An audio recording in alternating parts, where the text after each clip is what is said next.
Baik, kita masuk ke materi selanjutnya, yakni tentang kategorisasi isim atau kata benda ya.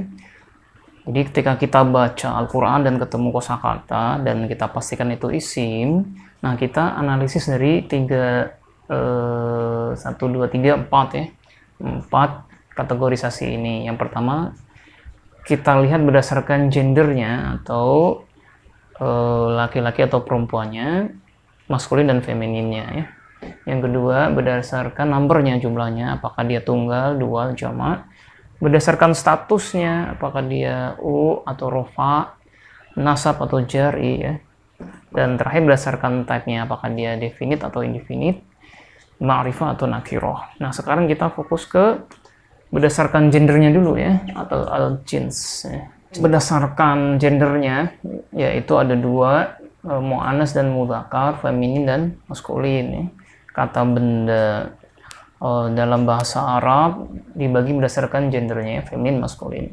Nah kalau yang maskulin, yang laki-laki pada umumnya ya, pada umumnya tidak pakai ta marbutoh sebenarnya. Masjidun ya, masjidun, qalamun ya, pulpen, kitabun. Dan memang pada umumnya berjenis laki-laki. Tetapi ada spesifik yang dia sebuah kosakata itu berjenis perempuan ya, kata berjenis perempuan yaitu muannas. Nah, bagaimana kita menentukan kata itu muannas? Yang pertama adalah secara biologi memang realitanya dia adalah perempuan ya. Misalnya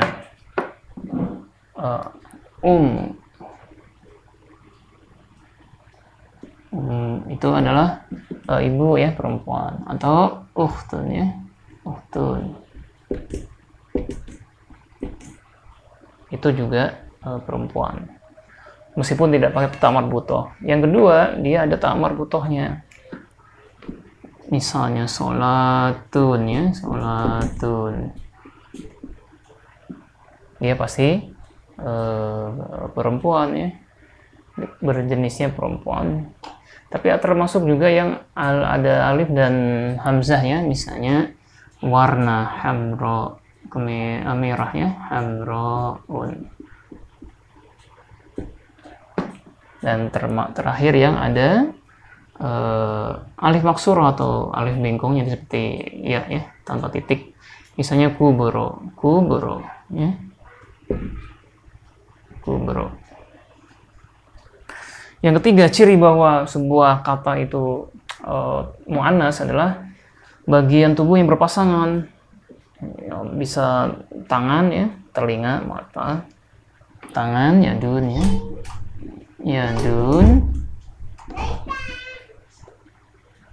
kemudian udunun, telinga ya, mata, ainun.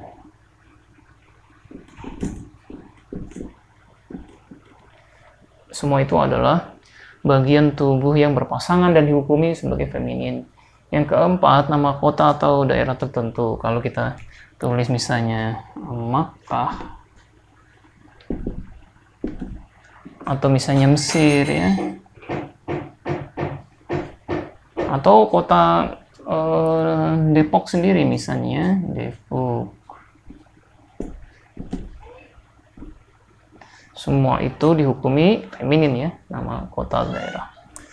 Baik, yang kelima, yang kosakata kalau kita menjumpai di Al-Quran kita hukumi muannas atau feminin ya, yaitu asyamsu, matahari, kemudian al-ardu, bumi, termasuk bulannya, al-qamaru, al-qamaru.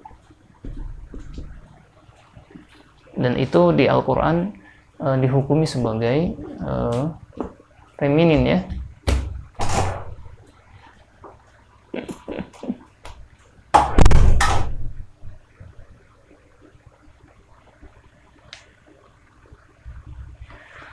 Dan yang keenam, yang terakhir, kapan sebuah kosakata kita hukumi muannas atau feminin adalah ketika dia jamak, kata benda biasa yang jamak. Misalnya buku, kitabun, jamaknya kutubun ya.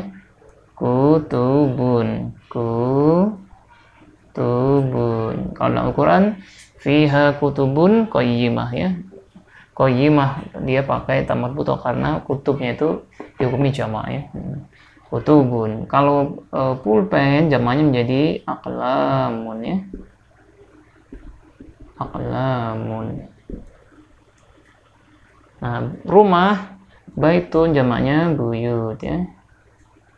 Buyutun ya. Nah, inilah